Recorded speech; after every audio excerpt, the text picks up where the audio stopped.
یہ سوال پاکستانی خواتین کے دل و دماغ میں اور بھی شدت سے ابھرتا ہے کہ آخر وہ انتہائی لذت تک کیوں نہیں پہنچ پاتی، اور اس کی جڑیں صرف میڈیکل یا نفسیاتی نہیں بلکہ ہماری معاشرتی خاموشیوں میں دفن ہیں۔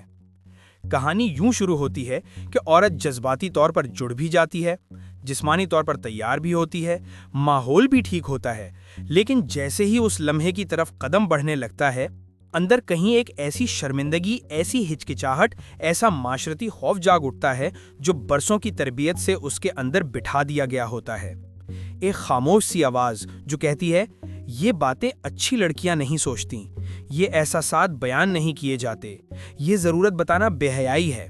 اور یہی وہ اندرونی بریک ہے جو انتہائی لذت تک جانے والے راستے کو سب سے پہلے روک دیتا ہے۔ پاکستانی معاشرے میں جہاں عورت کو بچپن سے سکھایا جاتا ہے کہ جسم کے بارے میں بات کرنا شرم ہے، خواہش ظاہر کرنا گستاخی ہے اور اپنی ضرورتیں جتانا خود غرضی ہے، وہاں عورت کا ذہن دفاعی حالت میں ہی پروان چڑھتا ہے۔ یہی وجہ ہے کہ تناؤ، خوف، شرمندگی اور پرفارمنس پریشر دماغ میں وہ ہارمونز بننے ہی نہیں دیتے جو انتہائی لذت کے لیے ضروری ہوتے ہیں، اور جسم ساتھ ہونے کے باوجود کھل نہیں پاتا۔ جنسی تعلیم کی شدید کمی اس مسئلے کو دگنا کر دیتی ہے۔ عورت کو اپنے جسم کی سائنس، اس کے اعصاب کی حساسیت یا ذہنی سکون اور جسمانی رد عمل کے تعلق کے بارے میں بنیادی سمجھ ہی نہیں دی جاتی۔ وہ اکثر یہ سمجھے بغیر زندگی گزار دیتی ہے کہ اس کے جسم کا ہر احساس اسے جج کرنے کے لیے نہیں بلکہ سمجھنے کے لیے ہوتا ہے۔ پھر میڈیکل مسائل جیسے ہارمونز کی کمی، آئرن یا وائٹامن ڈی کی کمی، تھائرائیڈ یا گائنی کنڈیشنز پاکستانی خواتین میں عام ہونے کے باوجود اکثر نظر انداز کیے جاتے ہیں کیونکہ انہیں خاموش رہنا سکھایا جاتا ہے۔